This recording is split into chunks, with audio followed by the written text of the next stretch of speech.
Hey everyone, in this video we're going to come back to Eutropius' Breviarium and his Book 3 coverage of Hannibal and the Second Punic War.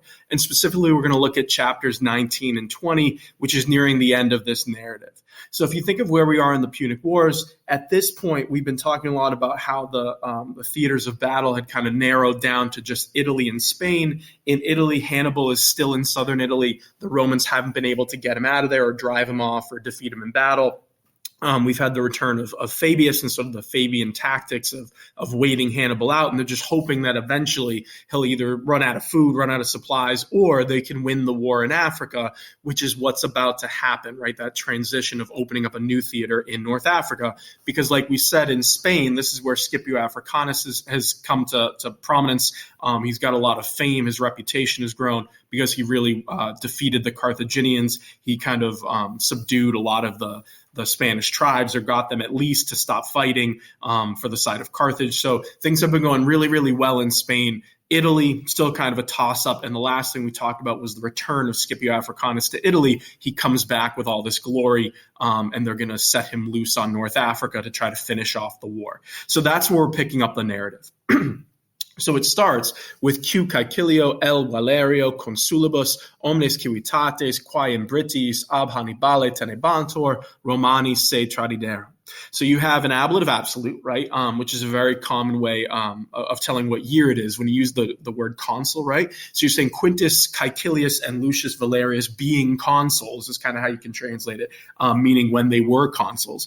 Then you have all the cities, omnes civitates, right? All the cities, which, quae is your relative pronoun there, referring to the civitates, which in Brutium, so Britis is referring to the people living in sort of the toe of Italy, but it's usually called Brutium, that region, but it's southern Italy. So which in southern Italy, you could say Brutium, were held, tenebantur, by Hannibal, right? There's your passive verb, tenebantur.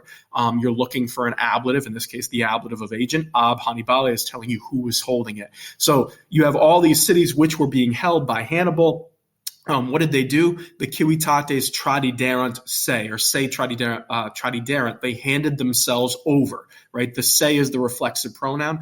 Tradere means to like hand over is kind of one way to do it. It means they flipped sides, and you have a dative telling where they went, Romanis, to the Romans. So now we have this, again, this return to the flipping of cities. Hannibal had done this in Italy. Scipio had done it in Spain. Now the Romans are doing it again in Italy. They're flipping towns back and forth.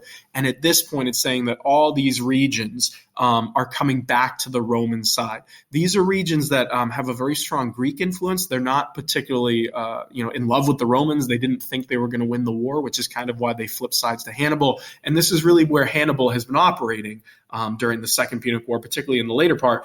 So they've all been on his side, but now you can see the tide turning, right? When these towns start flipping back or handing themselves back over to the Romans, you know that things are starting to change. And if you look at a map, this area is really where Hannibal's operating now, right? That toe of Italy, that's kind of where the Romans have restricted his movements to, which makes sense because it's the closest part to Carthage, right? But he's really been kind of boxed in or hemmed in. So you can see things are not particularly in a great spot for Hannibal. The Romans aren't giving him a main battle where he could kind of defeat them in the field.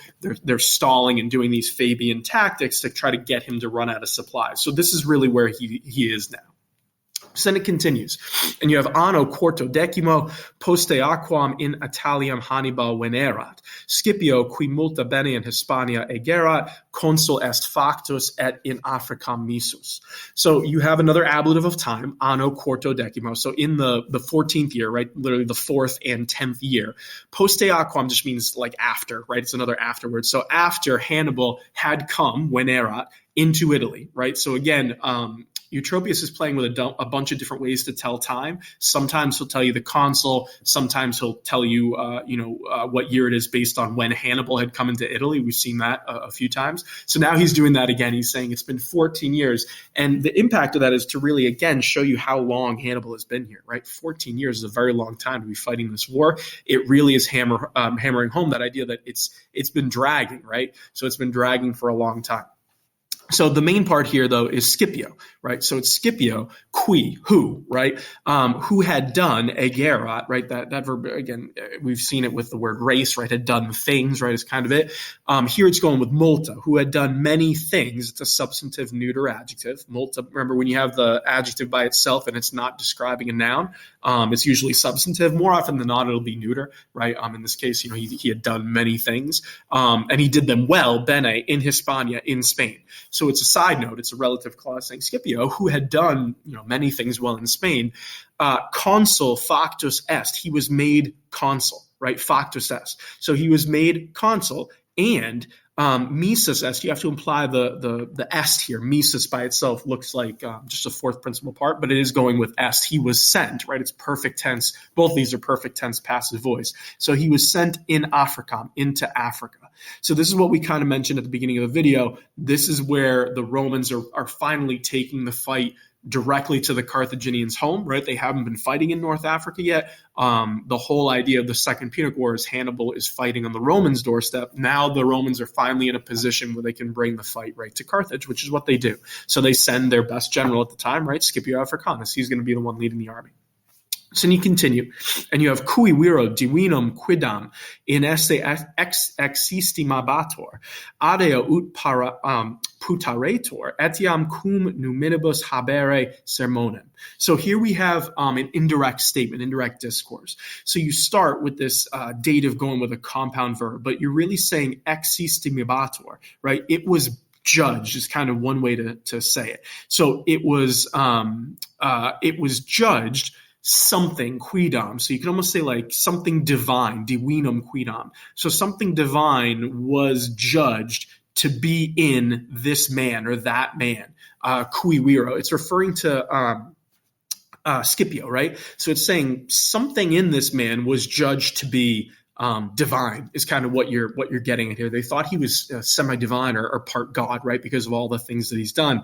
And the judging verb is why you have the indirect statement, right? You have a verb of kind of thinking, judging, but you don't have a direct quote here.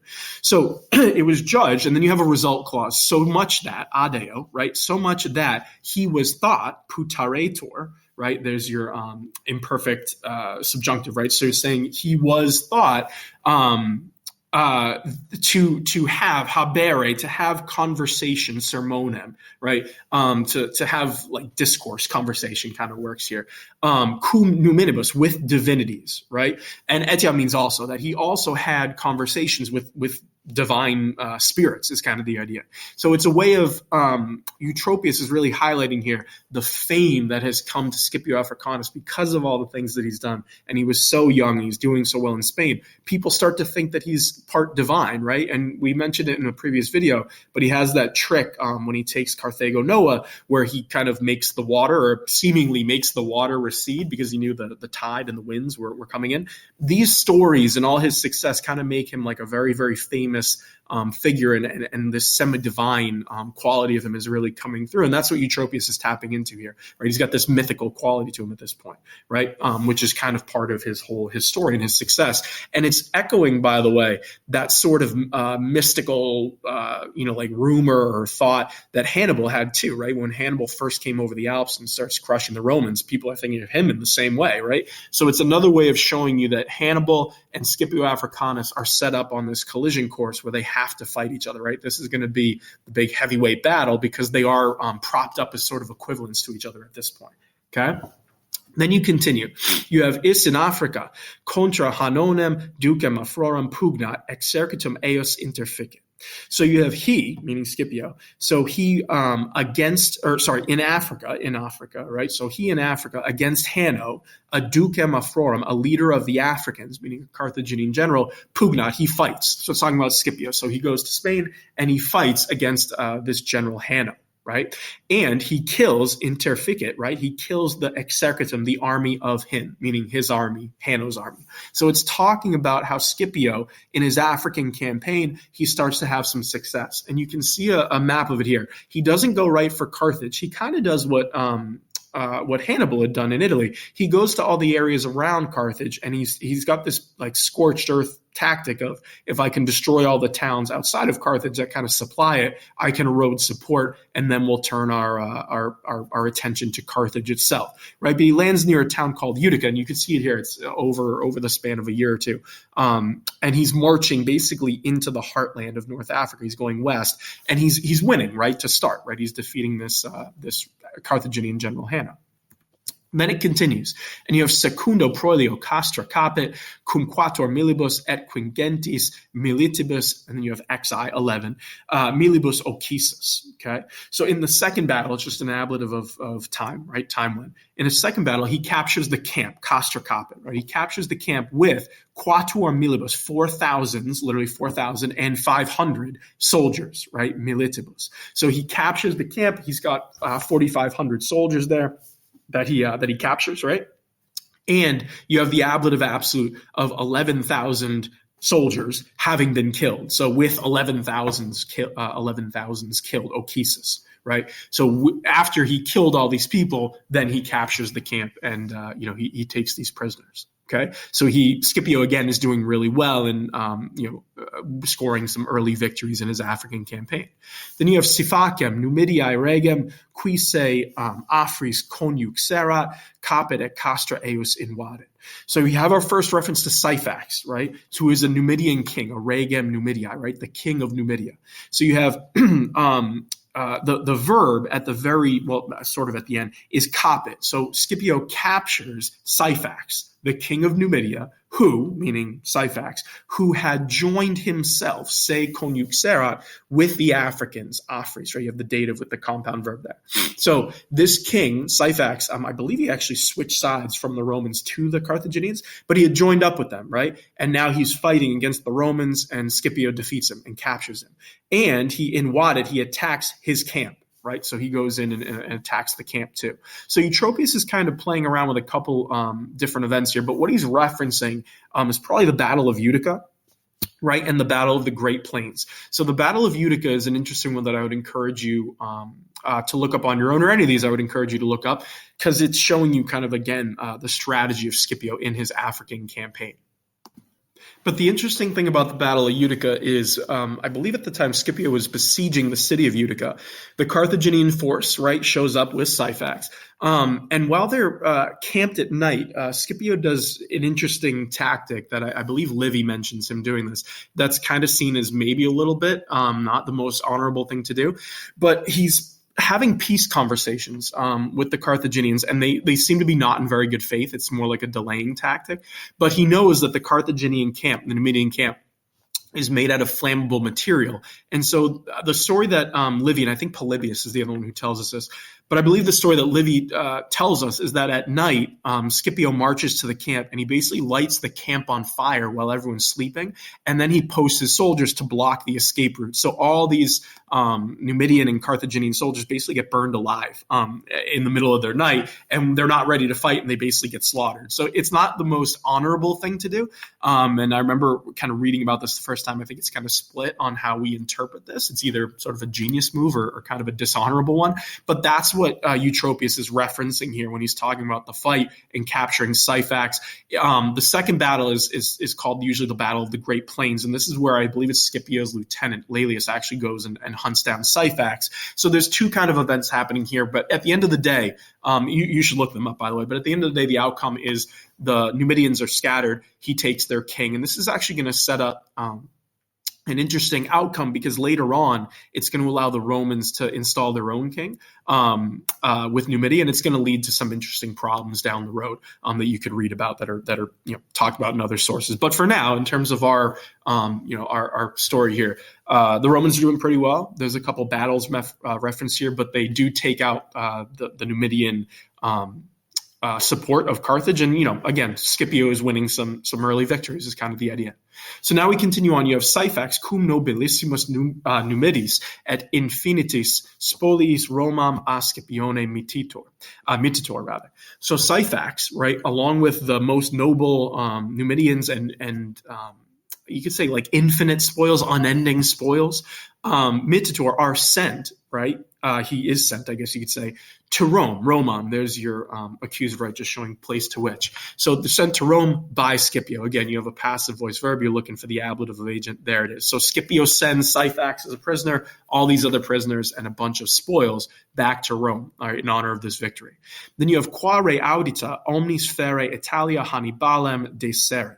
So with this thing having been heard, with this outcome having been learned or heard, right, meaning when they heard about this, fere means nearly, so nearly all Italy, omnis Italia, deserts, deseret, Hannibalem, Hannibal. So at this point, when they find out that Scipio's in Africa, he's doing really well, he's defeated Syphax, right, he's winning victories, now's the point where basically all of Italy is kind of turning on Hannibal, and they're like, okay, things have completely changed, this is not going very well for the Carthaginians, and something is going to happen here, right? They recognize that Rome is going to be the winning side. And it's at this moment that you have the kind of conclusion of Hannibal in Italy, and you have ipse a Carthaginiensibus redire in Africam ubetor quam Scipio vastabat. So ipse here is talking about Hannibal, right? He's not referenced, but he is the ipse here, he himself, right? So Hannibal, he himself, is ordered ubetor. There's your passive verb. Again, we need the ablative of agent who ordered him, the Carthaginians, a Carthaginiensibus, right? So by the Carthaginians, meaning sort of their senate, he was ordered to return to Africa, redire in Africa. And it's Africa, which, you have a relative clause here, which Scipio was laying waste, right? Vastabat.